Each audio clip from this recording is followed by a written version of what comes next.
प्रश्नोत्तर रत्न मालिका का स्वाध्याय हम सभी कर रहे हैं। राजर्षि अमोघ वर्ष जी द्वारा कृत। प्रणिपत्य वर्धमानम प्रश्नोत्तर रत्न मालिकां वक्ष्ये नागनरामर वन्द्यम देवं देवाधिपं वीरम नमो अरिहंताणम नमो सेताणम नमो आयिर्याणम नमो उवज्जायाणम नमो लोए सवसाहुणम। पंच परमेष्टि भगवान की जय। अगले 45 मिनट के लिए सभी प्रकार के पापों का त्याग करके सभी 9 बार नमोकार मंत्र पढ़ लें।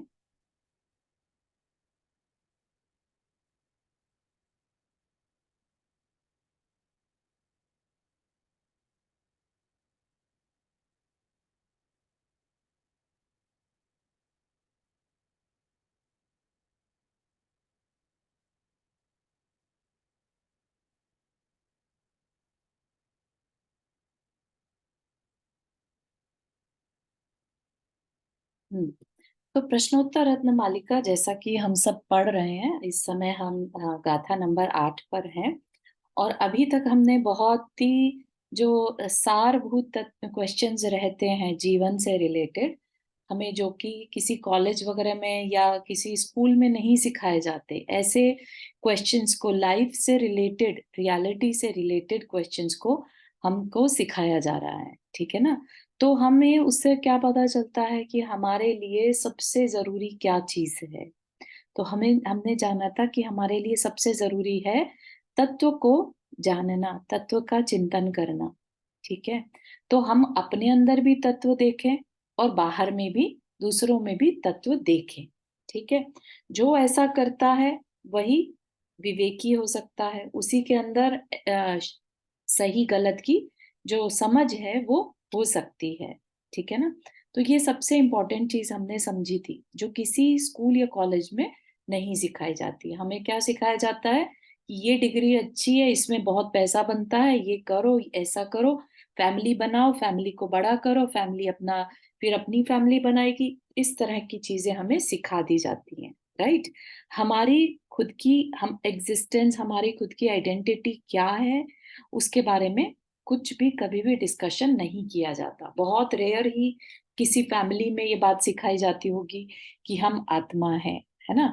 और ये जो आज हम हैं वो कर्म के कारण हम इस तरह से जी रहे होते हैं, है ना? और हमारा गोल क्या है, ये सब बातें बहुत बहुत रेयर केस होते हैं जिनमें पॉसिबल है। अदरवाइज सब बस एक रेस में भाग रहे होते हैं। ठीक? तो सबका ये जो इस तरह से भागना है या इस तरह का एनवायरनमेंट क्रिएट हुआ हुआ है, उसके पीछे जो कारण बताया, फिर वो बताया मोह के कारण।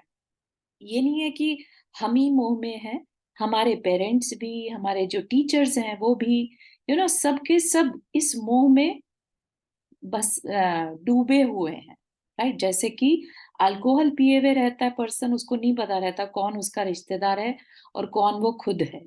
ठीक है ना? कहाँ उसका घर है, कहाँ उसे जाना है, उसे कुछ नहीं पता रहता। ऐसे ही मोह में जो ग्रसित है, मोह में जो डूबा हुआ है, मोह मतलब राग द्वेष में, राइट, उसको मेरा शरीर, मेरा परिवार, मेरा सब कुछ ये तो बहुत अच्छा लगता है, और दूसरों के साथ उसको कंपटीशन हो जाता है।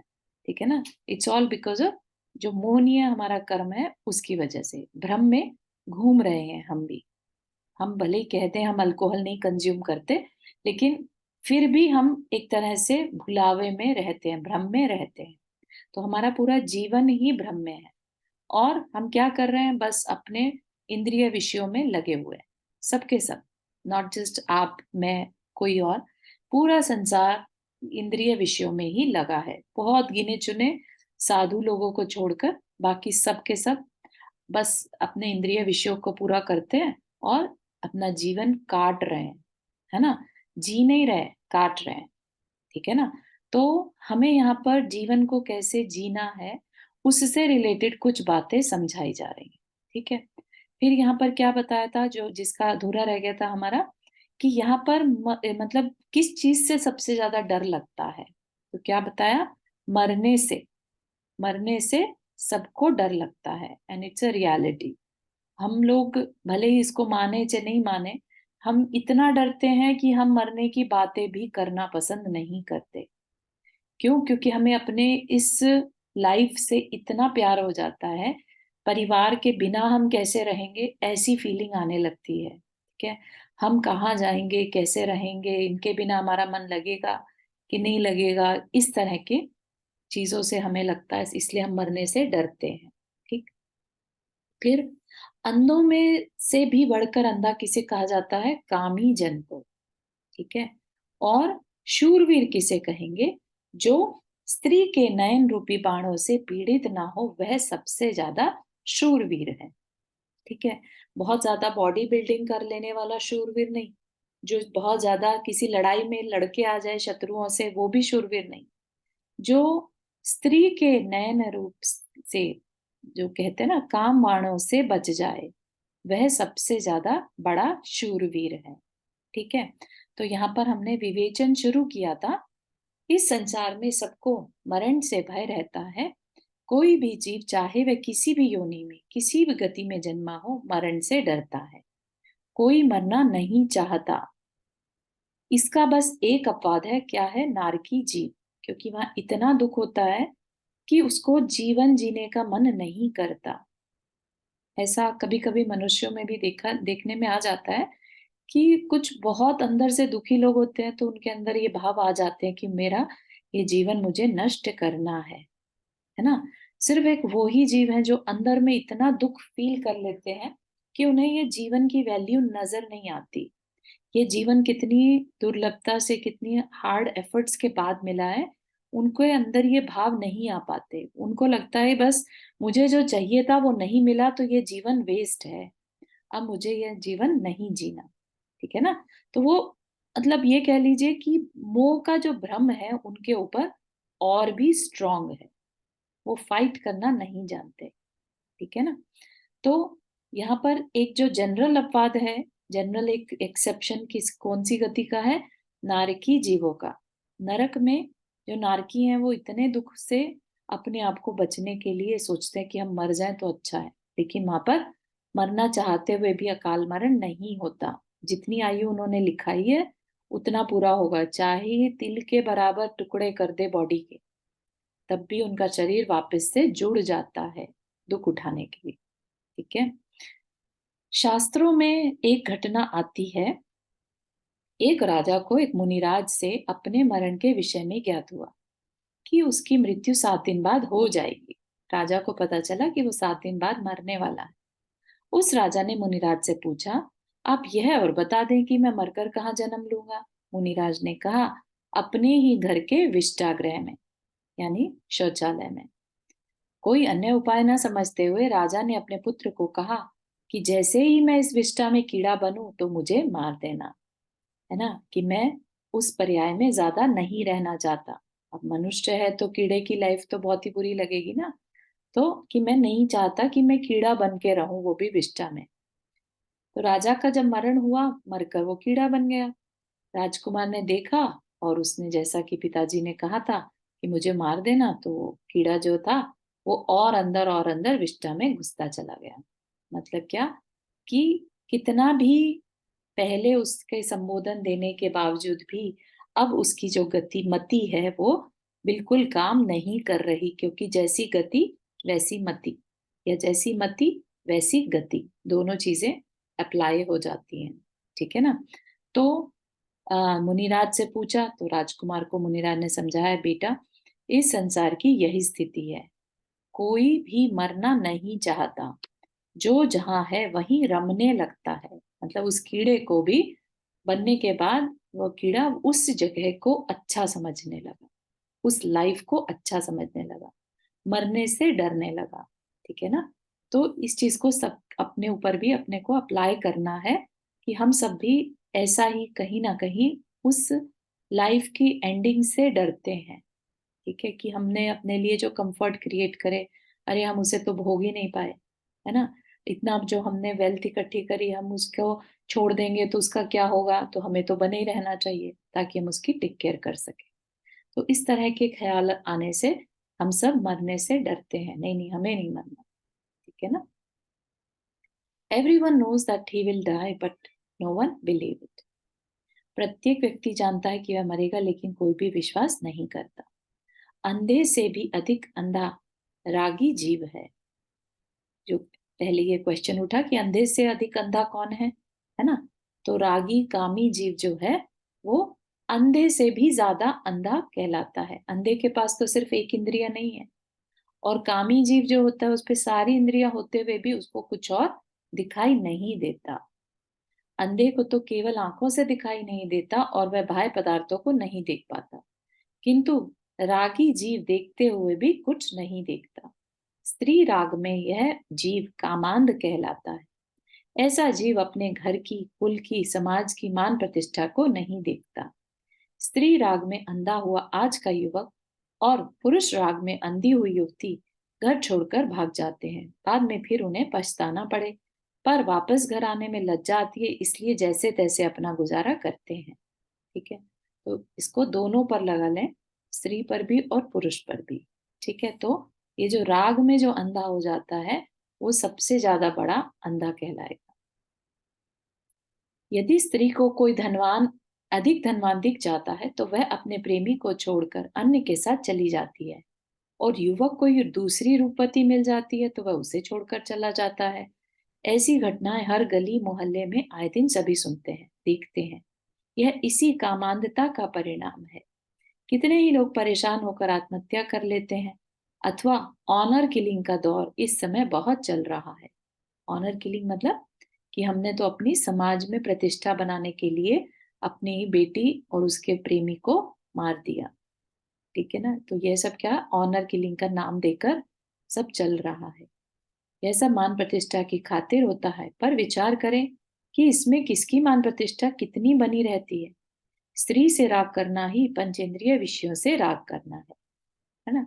नहीं तो स्त्री से राग होगा क्यों? हमें देखने में अच्छी लग रही है तो आईज का राग हो गया, है ना? छूने में अच्छा लग रहा है तो स्पर्शन इंद्रिय हो गया, सूंघने में अच्छा लग रहा है तो नासिक का इंद्रिय हो गया, है ना? उसकी आवाज अच्छी लग रही है, कर्ण इंद्रिय हो गया। तो पांचों इंद्रियों के जो राग हैं वो स्त्री में आ जाते हैं। जो युद्ध के मैदान में शूर वीरता दिखाए वह सच्चा शूर नहीं, किंतु उससे भी बढ़कर शूर वह है जो कामिनी स्त्री के कटाक्षों से बिंदता नहीं है ना? मतलब कि उसके जो बोलने का स्टाइल है, जिसकी कई बार ऐसा भी होता है ना कि बहुत कोई तेज बोलने वाली, तीखा बोलने वाली स्त्रियां भी अच्छी लगने लगती हैं, तो उससे बिंदता नहीं। जिसके हृदय में कभी काम भाव उत्पन्न नहीं होता वो शूरवीर है ना? सबसे बड़े शूरवीर कौन कहलाते हैं अपने? तीर्थंकर, है ना? बहुत सुंदर होते हैं, लेकिन फिर भी उनके अंदर काम बिल्कुल भी नहीं आता, और उनके शरीर को देखकर, उनको देखकर किसी को काम की भावना नहीं आती। इस तरह का उनका तेज होता है। ठीक है, तो वो काम विजेता कहलाते हैं। इसीलिए स्त्री के हाव भाव विलास को देखकर भी मन में व्यथित नहीं होता, जिसका मन उसके रूप में मचलता नहीं। ऐसा कोई योगी ही विषयों के बीच रहकर निर्विकार रह पाता है ना? तो बहुत सी कहानियां आती हैं इसके बारे में, राइट? हम उसमें सुनते भी हैं, जैसे अम, कोई ऋषि मुनि है, तपस्या कर रहे हैं, है ना? और कोई देव कन्याएं जैसे हैं, वो परीक्षा लेने के लिए उनके साथ उपसर्ग, उनके ऊपर उपसर्ग करती हैं, उनके आसपास नृत्य करती हैं या छूना कुछ भी है, वैसे काम करती है। जो ऐसे में, है ना, निर्विकार रह पाता है, वही सबसे बड़ा शूरवीर है। सेठ सुदर्शन की कहानी इसके लिए सर्व प्रसिद्ध है। सेठ सुदर्शन जो है बहुत सुंदर थे देखने में। उससे पहले हालांकि वो एक ग्वाले थे, और नमोकार मंत्र का सिर्फ एक पद उनको उन्होंने किसी मुनि महाराज से सुन लिया था, है ना? और वो उसको हर टाइम बस रिपीट करता था, वो ग्वाला जो था। ठीक, एक बार नदी के बहाव में वो बह गया, और वहां पर किसी पेड़ का कोना जैसे है वो चुभ गया, और वो उसके प्राणांत हो गए। तो उस पद के जपते रहने से और शांत परिणाम से मरण करके वो आगे चलकर एक सेठ के घर पैदा होते हैं, और खुद सेठ सुदर्शन कहलाते हैं। ठीक, और उनके जो विचार होते हैं, क्योंकि पिछले भाव में उन्होंने बहुत ज्यादा पंच परमेष्ठी को ध्यान किया था, तो बहुत शांत परिणाम, बहुत सुंदर शरीर और शांत परिणाम उनके रहते हैं। ठीक। तो उनके ऊपर कई बार ऐसे उपसर्ग होते हैं जिनमें उनकी सुंदरता को देखकर जो दूसरी महिलाएं हैं, स्त्रियां हैं, उनको पाना चाहती हैं, लेकिन वो बहुत स्ट्रिक्ट रहते हैं अपने इस बारे में। तो इसलिए उनका नाम काम जीतने के ऊपर बहुत उत्कृष्टता से लिया जाता है, सेठ सुदर्शन का। तो क्या कह रहे हैं, सेठ सुदर्शन ग्रह में रहकर भी अपनी शूरवीरता का परिचय दुनिया को दे गए। ठीक है ना। और आचार्य जिनसेन ने भी राजा की सभा में इसी शूरवीरता का परिचय दिया था। अब ये ज्यादा तो नहीं पता आचार्य जिनसेन जी ने क्या किया था, तो लेकिन ये आचार्य जिनसेन जी जो थे राजा अमोघ वर्ष के, जिन्होंने ये रचना करी है ना, प्रश्नोत्तर रत्नमालिका, उन्हीं की उनके गुरु थे आचार्य जिनसेन जी।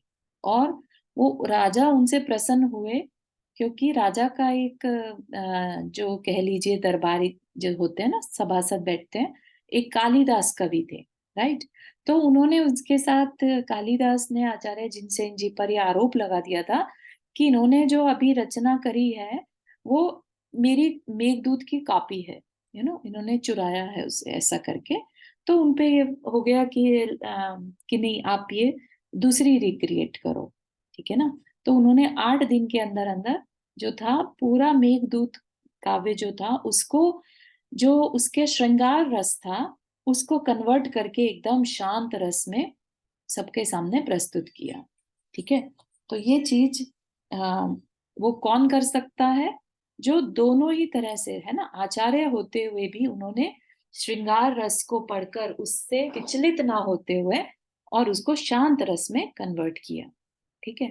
तो इस तरह से हमें बहुत सारे जो है शूरवीर लोगों की जानकारी मिलती है, और हमें यहाँ से और कुछ नहीं तो एटलीस्ट जो अपने स्वदार, जिसे कहते हैं ना, अपने हस्बैंड अपने पत्नी में ही अपना सेटिस्फाई रहना, या और ज्यादा जगह इधर उधर नहीं, वो जो है, तो और फिर बाद में धीरे धीरे उसमें से भी मन को हटाना, इस तरह से। तो ये चीज जो है हम गृहस्थ के लिए सजेस्टेड है ना। तो उस चीज को अगर कोई करता है और गृहस्थ में रहकर भी, है ना, तो कर पाता है, तो वो शूरवीर है। ठीक है। तो शूरवीरता की उपाधि और अशोक चक्र से सम्मान करने योग्य ऐसे ही लोग होने चाहिए, न कि मात्र युद्ध में पराक्रम दिखाने वाले। उन्होंने क्योंकि अपनी इंद्रियों पर विजय पाई, तो बेसिकली जो सम्मान किया जाना चाहिए ऐसे लोगों का होना चाहिए समाज में। बहुत ज्यादा उस चीज को, जैसे ब्रह्मचारी भैया लोग हैं, अपने दीदी लोग हैं, ये सब आजीवन ब्रह्मचर्य का पालन करते हैं, है ना। तो ये सब भी एक तरह से सम्मान के योग्य है। ठीक है ना। ठीक है, आगे नेक्स्ट पर चलते हैं। पातुं कर्णाञ्जलिभिः किममृतमिव बुध्यते सदुपदेशः किं गुरुतायामूलं यदेतदर्थनं नाम। अब यहाँ पर क्या कह रहे हैं, अगली जो हमारी इंद्रिया है, कर्ण इंद्रिया, उसके लिए कह रहे हैं कर्णांजलि भी। कर्णांजलि भी कर्ण रूपी अंजलि से, अंजलि होता है ना, हाथ की अंजलि बना लेते हैं हम, तो कान रूपी अंजलि से पातुम यानी पीने के लिए, अमृतम इव अमृत के समान, किम बुध्यते क्या जाना जाता है। तो कानों से हमें क्या अमृत के समान होता है हमारे कानों के लिए, तो कहा सदुपदेश। सदुपदेश मतलब सद उपदेश, अच्छे उपदेश, जो अच्छी बातें हैं वो हमारे कानों के लिए अमृत स्वरूप है। ठीक। किम गुरुताया मूलम, गुरुताया मतलब बड़प्पन, है ना। बड़प्पन का मूल कारण क्या है, कि किसको बड़प्पन किससे आता है। तो क्या कह रहे हैं, जो यह अप्रार्थनम नाम, यानी कि अयाचना, मांगना नहीं, नहीं मांगने वाला ही बड़ा है, बड़प्पन उससे आता है। हर टाइम दूसरे से मांगता रहे, मुझे ये दे दो, मुझे मेरा ये कर दो, है ना, कोई करने वाला है नहीं है, और जो कर भी रहा है तो उसको लगा के रखना हर टाइम, तो वो चीज यहाँ पर कहने का मतलब है। विवेचन देखते हैं। दोनों कानों से पान करने के लिए अमृत के समान तृप्तिकारक यदि कुछ है तो वह है सदुपदेश। है ना? हम लोग को लगता तो है कि अरे हम तो अपना जीवन बहुत शांति से जी रहे हैं और हम हमारी तो अच्छी गति होनी चाहिए। लेकिन यहाँ पर जो हमें बात जानने में आ रही है वो ये कि खाली एक शांत जीवन जीना ही इनफ नहीं है। हमें जो ये किसी कारण से 5 इंद्रियाँ मिली हैं, है ना? नहीं तो 1 इंद्रिय वाले जीव भी हैं, 2 इंद्रिय वाले जीव भी हैं, लेकिन हमें 5 मिली हैं, राइट? मन भी मिला है। तो उसका हमें कहीं न कहीं सदुपयोग अगर आज नहीं किया, तो आगे फिर हो सकता है कि इंद्रियाँ हमें फिर से ना मिलें, ठीक है ना? तो इनका क्या हम खाली एक अपना लाइफ सिंपल लाइफ जी रहे हैं, किसी से हमारी कोई लड़ाई नहीं है, किसी से कुछ कह नहीं रहे हैं, बिल्कुल शांत जीवन जी रहे हैं, तो क्या वो इनफ बताया गया है? या उन पंचेंद्रिय के विषयों को कैसे हम यूज़ करें, उन 5 इंद्रियों को कैसे यूज़ करें, उस पर भी थोड़ा चिंतन देने को कहा जा रहा है ना? नहीं तो यहाँ पर ये बात लिखने की ज़रूरत नहीं रहती। कान मिले हैं, तो उनको कैसे यूज़ करना? तो कह रहे हैं सदुपदेश, समीचीन उपदेश इतना तृप्तिकारक होता है कि अंत समय में भूख प्यास से पीड़ित मन भी शांत और आनंदित हो जाता है। जैसे कि समाधि के समय, है ना? संबोधन का कहा जाता है और कान अगर हमारे उस चीज़ के लिए प्रैक्टिस में ना हो, ठीक है ना? तो हमने लाइफ लॉन्ग उस चीज़ को अच्छा माना होगा, तो उस टाइम कानों से वो सुनने वाला संबोधन भी अच्छा लगेगा, ठीक है ना? सदुपदेश ही भटके मन को सही रास्ते पर लगा देता है। खाना हमें कैसा भी मिले, मिले ना मिले, लेकिन अच्छी बातें से हमारा मन जो है, वो फ़ोकस्ड रहता है। जिसकी मृत्यु निश्चित है, जो असाध्य रोग से पीड़ित है, जो भोजन पान करने में असमर्थ है, जिसे देखकर मन में व्यथा उत्पन्न हो, ऐसे दुखी जीव को जो लाभ औषधि पान डॉक्टर वैद्य से नहीं हो सकता, वह लाभ सदुपदेश से होता है। मतलब क्या? जब कोई बीमारी हो जाए किसी को, असाध्य रोग मतलब जिसका कोई इलाज ना हो, है ना? और बिल्कुल मृत्यु निश्चित है, तो उसकी व्यथा आप समझ सकते हैं कैसा अंदर की पीड़ा, भले ही वो मुँह से कहने लायक ना हो, क्योंकि कह के क्या फ़ायदा होगा, है ना? वो मरना नहीं चाह रहा है, बहुत परेशान है, तो क्या होगा? अब उसके लिए सदुपदेश ही सबसे ज़्यादा लाभकारी होंगे, उसके मन को शांत करने के लिए, ठीक है ना? ऐसे समय में उस रोगी को उसके कानों में धीमे-धीमे बड़े प्यार से उसे सहला-सहला कर वैराग्य भावना, समाधि भावना और उपसर्ग को झेलने वाले मुनियों की घटना सुनाकर उनमें वह साहस उत्पन्न किया जा सकता है कि वह जीव अपनी पीड़ा को भूलकर पंच नमस्कार मंत्र में ध्यान लगाकर बहुत शांति के साथ अपने प्राण छोड़ सकता है। इसलिए अमृत से बढ़कर सदुपदेश कहा गया है। अमृत क्या करता है? हमें ऐसा सुनने में आता है ना, अमृत पी लिया तो अब मरेंगे नहीं। अमृत का यही मतलब होता है ना। तो यहाँ पर उसके अंदर से ही सदुपदेश से उसके अंदर का जो मरने का भय है वो ही निकाल दिया जाता है, राइट? तो अमृत से भी बढ़कर काम करता है, इसलिए अमृत से बढ़कर क्या कहा? सद उपदेश कहा गया है। तो वो आगे आने वाले कितने का भव जो हैं उनमें उस जीव को अच्छा जीवन दे सकता है।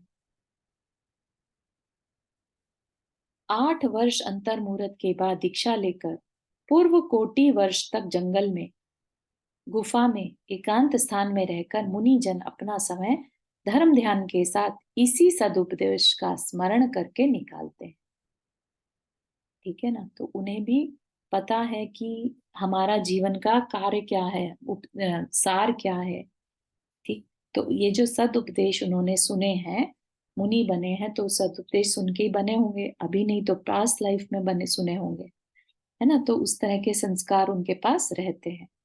तो उसी का स्मरण करते हुए पूरा लाइफ अपना धर्म ध्यान में निकाल देते हैं। चंचल मन को संभालने का और मार्ग पर स्थित रखने का एकमात्र उपाय सदुपदेश ही है। इसलिए हमेशा जिन वाणी के वचनामृत का पान करो, है ना? उससे अच्छा जो शांति देने वाले वचन होते हैं वो कहीं और नहीं मिलते। कई बार अपने अंदर भी ऐसे बेचैनी आ जाती है ना कि हमें लगता है हमने कुछ गलत कर दिया, तो हम पढ़ते हैं, फिर सुनते हैं कुछ गुरु के वचन, तब जाके थोड़ा रिलैक्स होता है कि नहीं, गलती तो सबसे हो सकती है, अपनी गलती को स्वीकार कर लो, अपने प्रायश्चित ले लो, प्रतिक्रमण कर लो, है ना। तो क्या होगा उससे उससे वो जो बेचैनी हो रही थी अभी थोड़ी देर पहले, वो नहीं रहती। ठीक है ना। तो बहुत सारी चीजें हैं इस तरह से, जिनवानी का स्वाध्याय करने से अपने को पता चलता है कि किसी भी तरह की बेचैनी को हम दूर कर सकते हैं। ठीक है ना। तो वैराग्य भावना, समाधि भावना, ये सब भी टाइम टू टाइम जैसी हमारी सिचुएशन है उस समय पर काम आती है। राइट। जब हमें किसी से छूटने का बहुत दुख रहता है, तो उस समय पर ये हमारी 12 भावनाएं, है ना, एकत्व, अन्यत्व भावना जो है, अनित्य भावना, ये सब बहुत बहुत ज्यादा सपोर्ट करती हैं, रियलिटी को याद दिलाती हैं। ये सबके साथ होना है, कोई भी यहाँ पर नित्य नहीं है। चालू जी, आपने हाथ रेस किया। जी, जी, नहीं, जी, जी। मैं एक्चुअली जैसे आप जो ये बोल रही हैं कि किसी को कोई कष्ट, जैसे कुछ लोग होते हैं जो अपनी उसमें भी नहीं रह पाते उस समय जब उनको कष्ट हो रहा होता है। मतलब मेमोरी लूज़ हो जाए या समझ में थोड़ी कम हो जाए, तो उन लोगों के लिए भी मतलब कुछ ऐसा हम उन्हें बता सकते हैं जिससे उनको भी धर्म का बेनिफिट हो जाए? हाँ, बिल्कुल कर सकते हैं ना। देखिए, मेमोरी, एक तरह से मेमोरी लूज होना इज डिफरेंट देन, जो बात सुन रहे हैं एटलीस्ट वो तो उन्हें समझ में आ रही है ना उसी टाइम पर। लाइक उनके साथ क्या प्रॉब्लम रहता है कि उनको कुछ अपनी लाइफ से रिलेटेड याद नहीं रहता, कैसा कौन है उनके परिवार में, क्या हुआ उनके साथ, क्या से वो आज ऐसे पड़े हैं, क्यों पड़े हैं, क्या बीमारी है, कुछ याद नहीं रहता। लेकिन राइट। उनको भी जो अच्छी बातें सुनकर अगर उनसे कहा जाए, है ना, कि लाइफ ऐसे ही है, जो भी है, मतलब सिचुएशन बेस्ड होता है, तो उनको उसमें भी मन शांत हो सकता है। ठीक है ना। तो ऐसा नहीं कि हुँ। उनको याद तो कुछ रहता नहीं, उनको क्या बताएं, नहीं, वो भी अपनी पीड़ा को भूल कर उस समय के लिए एटलीस्ट अपना मन शांत कर सकते हैं। ओके, हाँ, ठीक है। Thank you, charge. डेफिनेटली हर एक के लिए बेनिफिट है, सिवाय एक सिचुएशन में, जब सामने वाला जब बहुत विपरीत बुद्धि होता है ना। आपने बया की और बंदर वाली कहानी सुनी थी, है ना। तो सीख ताको दीजिए जो उसको लेना चाहे। ठीक है ना। जो अपने को उस सीख में से भी, ये कह लीजिए कि कुछ ना कुछ नेगेटिव ही बोलता रहे, सुनाता रहे, तो ऐसे को नहीं, उसमें तो अपना ही समय का व्यर्थ करना है। ठीक है ना। तो जो वाकई में अपनी कल्याण करना चाहता है थोड़ा सा भी, तो उसके लिए ये चीज बहुत अमृत के समान है। ठीक है। दूसरे के से सुनकर ही यह अमृतपान होता है ऐसा नहीं, स्वयं पढ़कर स्वयं कानों से अपने मन को सुनाए। इसीलिए आचार्य गुणभद्र जी ने आत्मानुशासन में कहा, श्रुत स्कंधे धीमान रमयतु मनोमर्कट ममुम। अर्थात इस मन रूपी इस मन रूपी बंदर को श्रुत अर्थात जिन शास्त्र रूपी वृक्ष पर हे बुद्धिमान पुरुष रमण कराओ। मन रूपी बंदर मतलब बंदर जिस तरह से एक जगह नहीं रुकता, इस तरह से जो मन है, मन को बंदर की संज्ञा दी जाती है। कंपैरिजन जो करते हैं मन को, वो बंदर से करते हैं, तो उसको कैसे बिजी कर सकते हैं। तो कहा कि जिन शास्त्र रूपी वृक्ष पर बिजी कर दो। ठीक है। अब हमारा जो नेक्स्ट क्वेश्चन था कि बड़प्पन जो है वो किस चीज से। आनंदा जी, आपने हाथ रेस किया। हाँ, ये जो फर्स्ट कॉलम में लास्ट में जो वो है ना, एक दोहा सा, हाँ हाँ हाँ। इसको आप थोड़ा सा एक्सप्लेन करेंगे? हाँ, ये इसकी उसी, लास्ट वाली लाइन खास हाँ, कर। काव्यार्थ है। दो कानों को बना अंजलि क्या अमृत सम पीने योग, सदुपदेश ही भव्य जनों के तृप्त करे तन मन का योग। रव बड़प्पन का कारण क्या जग में सदा सदा से सुन, नहीं मांगना कभी किसी से कुछ भी, बनी रहे यह धुन। हाँ, कौन सी लाइन का कह रहे हैं आप? सेकंड लाइन और फोर्थ लाइन? नहीं, थर्ड और फोर्थ। तो यहाँ पर सेम ही चीज कह रहे हैं कि बड़प्पन का कारण क्या है, सुन, है ना, सदा सदा से क्या कारण रहा, बड़प्पन, नहीं किसी से मांगना, ठीक है ना, कुछ नहीं मांगना, तो किसी के आगे हाथ ना फैलाने पड़े, ऐसा, ठीक है। ये तो जो लोन लेने के काम हो गए ना, आज के टाइम में हो गए, अदरवाइज पहले के टाइम में लोन लेना और ये सब मांग के करना, ये सब अच्छा नहीं माना जाता था, ठीक है ना। तो हम किसी के आगे एक तरह से अपने को झुक जाना पड़ता है, ठीक है, उसी को थोड़ा एक्सप्लेन करेंगे आगे, ठीक है। नंदा जी आगे चले। हाँ हाँ, ठीक है। और ये प्रार्थना, भूलकर ये जो पंच नमस्कार मंत्र मतलब नौकार मंत्र ना? करेक्ट, पंच ओके नमस्कार मतलब नवकार मंत्र, यस। Okay, thank you. प्रार्थना नहीं करना ही बड़प्पन है। प्रार्थना मतलब मांगना, ऐसा नहीं कि प्रेयर करना, प्रेयर नहीं, मांगना। प्रार्थना नहीं करना ही बड़प्पन है। मांगने से गुरुता नहीं रह जाती। हमेशा देने वाला बड़ा होता है और लेने वाला छोटा। देखो, तराजू का पलड़ा जिसमें कुछ वस्तु रखी जाती है वह नीचे हो जाता है, और जिस पलड़े पर कुछ नहीं होता वह ऊपर जाता है। इसी प्रकार याचना करने वाले का गौरव चला जाता है और देने वाले का बढ़ जाता है। किसी से आपने धन आदि की प्रार्थना की, उस व्यक्ति ने वह लाकर दे भी दिया, तो भी कभी न कभी वह आपसे कुछ कह भी सकता है, और किसी अन्य से भी आपके बारे में कहकर आपको छोटा बना सकता है ना। तो मांगने वाला हमेशा छोटा ही कहलाता है। इवन जो गुरु हैं अपने, है ना, आहार के लिए निकलते हैं, वो समय उनके लिए सबसे निकृष्ट समय वो मानकर चलते हैं अपने लिए, कि हमें दूसरे के आगे जाकर याचना करनी है। तो इसको उनकी याचना परिचय कहा जाता है। 22 परिचयों में याचना परिचय मतलब मांगने की तकलीफ उठानी, है ना, जो सामने वाला दे दे उसे कंज्यूम करना। 22 परिचयों में याचना परिचय इसलिए रखा है कि आवश्यकता होने पर भी मांग नहीं करने से कर्म की निर्जरा अधिक होती है। याचना करने वाले व्यक्ति से लोग दूर रहने लगते हैं और उसका आदर सम्मान भी नहीं करते। तो अगेन ये जो पूरा शास्त्र जी है, ये एक तरह से नीति वाक्य है, राइट। तो अपनी लाइफ को अच्छा बनाने की अगर किसी की इंटेंशन है कि एक जनरल लाइफ को हम बेटर कैसे रखें अपने, राइट। बाकी चीजें, शास्त्र की बातें तो अपन बहुत पढ़ लेते हैं, कि कर्म थ्योरी पढ़ ली हमने, या सात तत्व समझ लिए, राइट। लेकिन यहाँ पर जीवन को जीने से रिलेटेड कुछ चीजें बताई जा रही हैं, ठीक है, कि हम एक सम्मान पूर्वक जीवन या अपने फुलफिलमेंट के साथ कैसे जी सकते हैं, क्या क्या चीजें हमारी लाइफ को फुलफिल बनाती हैं, ठीक है। तो वैसा है यहाँ पर।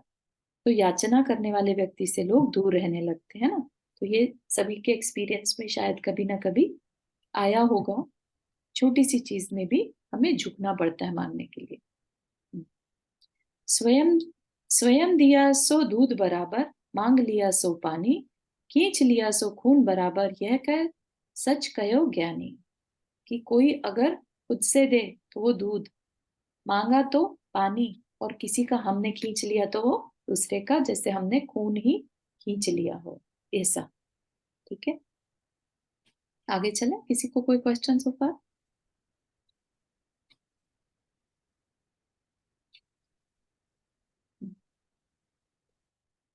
किम गहनम स्त्री चरित्रम, कश्चतुरो यो न खंडितस्तेन, किम दारिद्र्यम संतोष एव किम लाघवम याचा। क्या कह रहे हैं, किम गहनम, गहन क्या है, गहन मतलब रहस्यमयी जिसे कहते हैं ना, जो डीप है, बहुत गहन है ना। क्या है, तो क्या कहा, स्त्री का चरित्र। क्या है, स्त्री का चरित्र गहन है। क चतुर, कौन चतुर है। यह जो तेन, उस स्त्री के चरित्र से, न खंडितेन, टूटा नहीं है, ठीक है। जो अब आगे देखेंगे इसकी डिटेल में क्या बताते हैं, ठीक है। जो स्त्री, पहले भी बताया था, जो स्त्री के काम बाणों से ना बिंधे वो शूरवीर है ना। अब यहाँ पर चतुर कौन बता दिया?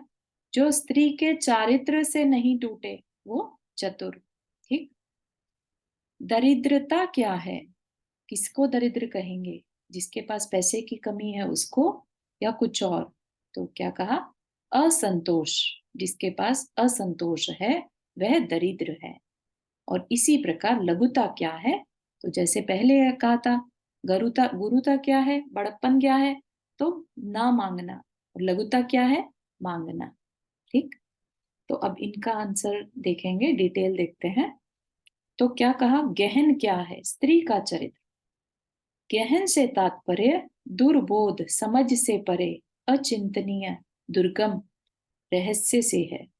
ठीक है। स्त्री का चरित्र समझ पाना बड़ा कठिन है। आजकल युवा लोग इस चरित्र से अनभिज्ञ होकर ही धोखा खा बैठते हैं। ठीक है। सभी स्त्रियां ऐसी होती हो ऐसी बात नहीं कह रहे हैं, है ना? किंतु बहुतायत स्त्रियों में पुरुष को वश में करने की कामना होती है। ठीक है। तो बहुत ही इंटरेस्टिंग सी चीज है ये। अब उतने 9th सेंचुरी में बातें लिखी गई हैं, राइट? तो होता होगा जरूर ऐसा कि जो स्त्री का चरित्र है वो सबसे ज्यादा रहस्यमयी चीज बताई है यहाँ पर। और कोई बड़ा, इससे बड़ा रहस्य कुछ नहीं है। स्त्री का जो चरित्र है वो ही सबसे ज्यादा रहस्य दिखने वाला है, रहस्यमयी। ठीक है। उसके मन में क्या चल रहा है, नो वन कैन प्रेडिक्ट। जो युवक शिक्षा काल में ही उनके हाव भावों से आकर्षित होकर उनके साथ ही जीवन पर्यंत रहने का संकल्प सहसा कर लेते हैं वह अक्सर असफल होते हैं।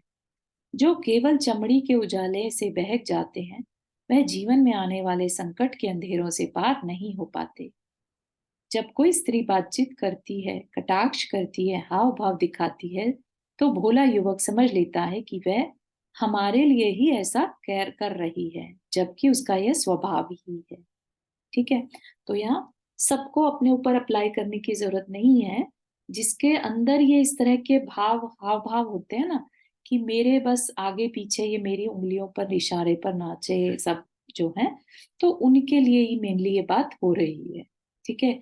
यहाँ पर मतलब थोड़ा सा इससे अपने आप को हटाकर देखने की जरूरत है। ठीक है। अपने अंदर तो ऐसे भाव नहीं है कि हम ऐसा किसी को कंट्रोल में रखना चाहते हो हर समय। ठीक है ना? उसकी भाव भंगिमाएं, अदाएं सबके लिए रहती हैं। वह स्त्री युवक से क्या चाह रही है, क्यों उसको बहला रही है, यह समझ पाना देवों को भी कठिन होता है, फिर सामान्य मनुष्य की क्या बात। प्रेम प्रसंगों को बहुत जल्दी विवाह का अंजाम ना दें। सावधान होकर उसे परखें, उसके स्वभाव को समझें, हाव भाव को नहीं। है ना? तो बहुत सारी कहानियां ऐसे आती हैं। इवन जो सेठ सुदर्शन की अगर आप स्टोरी पढ़ेंगे तो उसमें भी ऐसा ही दिखाया है कि बहुत तरीके से जो स्त्रियां हैं वो सेठ को पाने की कोशिश करती हैं। उन्हें कितना भी ड्रामा करना पड़े, कितना भी गलत काम करना पड़े, झूठ बोलना पड़े, वो सब कुछ करने के लिए तैयार हो जाती हैं। लेकिन वो सेठ को तो नहीं पता रहता ना कि वो इस तरह का सिर्फ ड्रामा कर रही है, राइट? तो एक तरह से वो यहाँ पर यही कहना चाह रहे हैं कि गहन क्या है? स्त्री का चरित्र। तो उसको पकड़ पाना बहुत मुश्किल है। वही संबंध सफल होते हैं जिन संबंधों में रूप, धन, शोहरत का स्वार्थ नहीं पलता हो। स्त्री के मन को समझना बहुत कठिन है। यह बात जिसे याद रहेगी वह भावुकता से बचा रहेगा। आचार्यों के उपदेश में पुरुष को संबोधने की प्रधानता रहती है, इसलिए उन्हें यह स्त्रियों की वृत्ति ही गहनता बताई है। पुरुष में भी यह संभव है, किंतु उसका छल समझा जा सकता है, स्त्रियों का नहीं। इसलिए स्त्री चरित्र को गहन कहा है। क्या मतलब? कि आचार्यों ने क्यों स्त्री के लिए ये चीजें यूज करी कि अगर पुरुष ऐसा करता है तो उसकी वो बहुत जल्दी पकड़ में आ जाता है। स्त्रियों को पकड़ पाना, उनके भाव भाव को समझ पाना, पकड़ पाना इजी नहीं रहता। ठीक है। तो इस वजह से कहा है। पुराण शास्त्रों में कुछ ऐसी घटनाएं हैं जिन्हें सुनकर आश्चर्य होता है। जैसे यशोधर राजा को उनकी रानी ने धोखा दिया और उसने एक महावत से प्रार्थना की। है ना? उसको क्या कौन पसंद आ गया? महावत। सुदर्शन सेठ की सुंदरता पर मुग्ध होकर एक रानी ने उन्हें शमशान से उठवा लिया, है ना। अभी आपको बताया ही था कि सेठ सुदर्शन के साथ ऐसा मल्टीपल टाइम्स हुआ। भर्तृहरि ने एक अमर फल अपनी स्त्री को दिया, वह फल उस स्त्री ने उसके प्रेमी के पास पहुंचा दिया। उस प्रेमी ने किसी वेश्या को दिया और उस वेश्या ने लाकर फिर राजा को दिया। तो राजा भर्तृहरि आश्चर्यचकित रह गए। तो उन्हें स्त्री की रियलिटी पता चली कि ये मैंने अपनी पत्नी को अपना समझकर दिया था और ये कहां से कहां पहुंच गया, है ना। आज भी ऐसे प्रसंग सुनने में आते हैं कि एक युवक के साथ युवती की सगाई हो गई। विवाह के 2 दिन पहले ही वह स्त्री किसी दूसरे युवक के साथ भाग गई। विवाह के पहले तो कभी विवाह के बाद ऐसे प्रसंग अक्सर घटते रहते हैं। तो फिर क्या कोई विवाह संबंध ना करे? ऐसी आशंका करने पर मानो स्वयं ही ग्रंथकार उत्तर देते हैं कि वह पुरुष ही चतुर है। जो नेक्स्ट क्वेश्चन है कि चतुर कौन है ना। तो वह पुरुष ही चतुर है जो उस दुष्चरित्र से खंडित नहीं हुआ हो, जो स्ट्रांग रहता हो, जो अगर कोई स्त्री उसके साथ धोखा कर दे तो उसको एकदम से ये नहीं कि अब तो जिंदगी खत्म है, मैं अपना जीवन खत्म कर लूं, है ना। तो वह उसकी चतुराई है, मतलब कि पहले से ही ये मानकर चले कि अगर इसने मुझे धोखा दिया, अगर इसने मेरे साथ थोड़ी भी चालाकी चली, तो मैं इससे ठगा हुआ नहीं समझूंगा अपने आप को, है ना। तो चतुराई वर्ड यूज किया उसके लिए। वह भाग्यवान है जिसने कभी स्त्री से धोखा नहीं खाया, जिसका संबंध सफलतापूर्वक चल रहा हो। ऐसा कोई भी संबंध हो नहीं सकता, यह बात विवाह करने के बाद लोग समझ पाते हैं। मैंने एक प्रसंग पढ़ा है, यहाँ प्रस्तुत करना चाहूंगा। मुनि प्रणम्य सागर जी महाराज का अपना खुद का एक्सपीरियंस। किसी विवाहित युगल ने अपने संबंधियों को आमंत्रण दिया कि शादी के पूरे 25 साल व्यतीत हो जाने पर भी हम दोनों में कभी अनबन नहीं हुई। पार्टी में आए अतिथियों ने कहा, भाई यह कैसे संभव हो सकता है कि 25 साल से आप दोनों को में कभी गुस्सा नहीं हुआ। उस पुरुष ने कहा, शादी के बाद जब हम लोग घूमने शिमला गए तो वहां हम लोग अलग अलग घोड़े पर बैठकर सैर कर रहे थे। मेरी पत्नी जिस घोड़े पर बैठी थी वह घोड़ा नटखट था, उसने मेरी पत्नी को गिरा दिया। पत्नी ने घोड़े से कहा, खबरदार यह पहली बार है। पत्नी उठी, घोड़े पर फिर बैठ गई। मैं पत्नी के इस व्यवहार से बड़ा खुश था। हम दोनों थोड़ी दूर साथ चले। पत्नी को घोड़े ने फिर गिरा दिया। पत्नी ने, खबरदार यह दूसरी बार है। पत्नी फिर उसी घोड़े पर बैठ गई। थोड़ी दूर चला कर घोड़े ने फिर पटक दिया। पत्नी ने एक रिवॉल्वर से घोड़े को धराशायी कर दिया। मैंने जब उससे कहा कि तुमने क्या कर दिया, तुमने एक बेचारे की जान ले ली बेवजह। मेरे गुस्से को देखकर मेरी पत्नी ने मुझसे कहा, खबरदार ये पहली बार है भैया। तब से मैं और मेरी पत्नी ने फिर कभी कहा सुनी नहीं हुई। ठीक है ना। तो बहुत इंटरेस्टिंग था ये। हाँ, कि जहाँ डर है तो वो अलग बात है, अदरवाइज ऐसा हो नहीं सकता कि किसी भी शादी में नॉर्मल झगड़ा ना हो। अब नेक्स्ट क्वेश्चन था, सबसे बड़ी दरिद्रता क्या है। ये तो बहुत बहुत इंपॉर्टेंट यह है और याद रखने लायक है, असंतोष, है ना। जो भी यहाँ पर अनसेटिस्फाइड रहता है, कुछ भी मिल जाए अनसेटिस्फाइड, तो उससे बड़ी दरिद्रता, उससे बड़ा गरीब कोई नहीं है। ठीक है। मन के अंदर संतुष्टि नहीं होना ही आदमी की दरिद्रता है। भिखारी वह नहीं जो रोटी मांगता फिरता है, सबसे बड़ा भिखारी वह है जो लोभी है। लोभ लालच आदमी को दौड़ाता है और अंत में नीचे पटक देता है। ठीक है ना। तो यहाँ पर तो लोभ लालच की बात करी है, लेकिन कई लोगों की ऐसी सोच रहती है, कितना भी मिल जाए, कुछ भी मिल जाए, जितना चाहा था उतना मिल जाए, तो मुझे दूसरे को मुझसे ज्यादा क्यों मिल गया, इस बात का असंतोष रहता है ना। जितना चाहा था खुद को तो मिल गया, बढ़िया, लेकिन उसकी नजर किस पे जाती है, दूसरे को मुझसे ज्यादा कैसे मिल गया। ठीक है ना। तो इस वजह से जो असंतोषी है, उससे बड़ा गरीब कोई नहीं है। गरीब का क्या मतलब है, बेसिकली जिसकी कभी इच्छा पूरी ना हो पाए। गरीब का यही तो है ना, कि उसको 2 टाइम की रोटी या पेट भर खाना नहीं मिल रहा है, रहने को जगह नहीं है, कुछ कर नहीं पा रहा है जो चाहता है। तो जो चाहते हुए सब कुछ मिलते हुए भी असंतुष्ट है, तो वह भी तो गरीब ही कहलाएगा ना। ठीक है ना, जो उसे मिल गया उसकी उसे परवाह नहीं, जो नहीं मिला उस पर उसका ध्यान बना रहे, तो वह सबसे बड़ा दरिद्र है।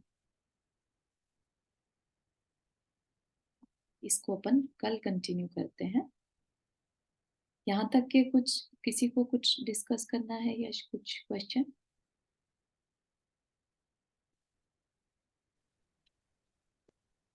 हाँ, रुक्मणी आंटी।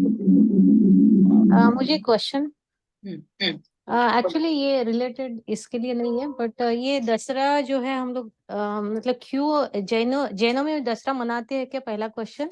दूसरी बात, क्यों मनाते हैं, मुझे कुछ भी रीजन नहीं पता इसके बारे में। नहीं मना नहीं मनाते हैं।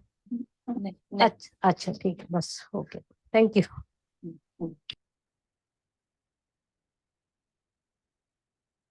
ठीक है, और किसी को कुछ यहाँ पर शेयर करना है आज के विषय से रिलेटेड?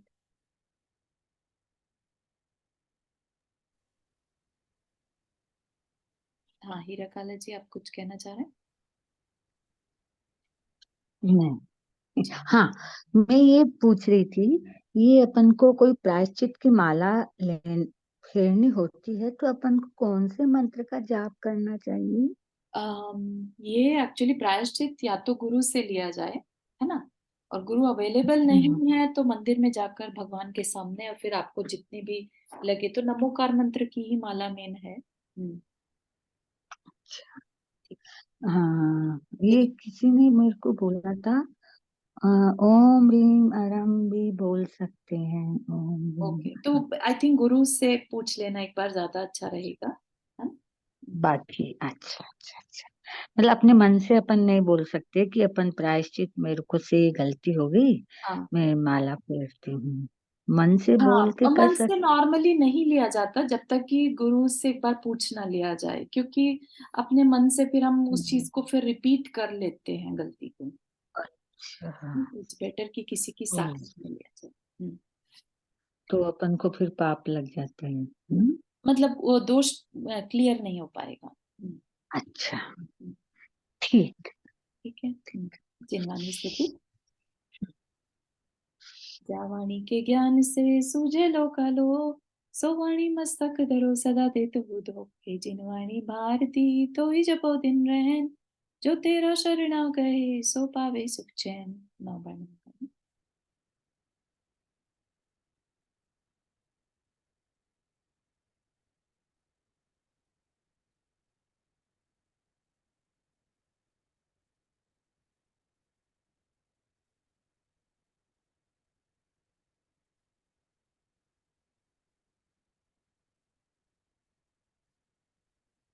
सभी को जय जिनेन्द्र।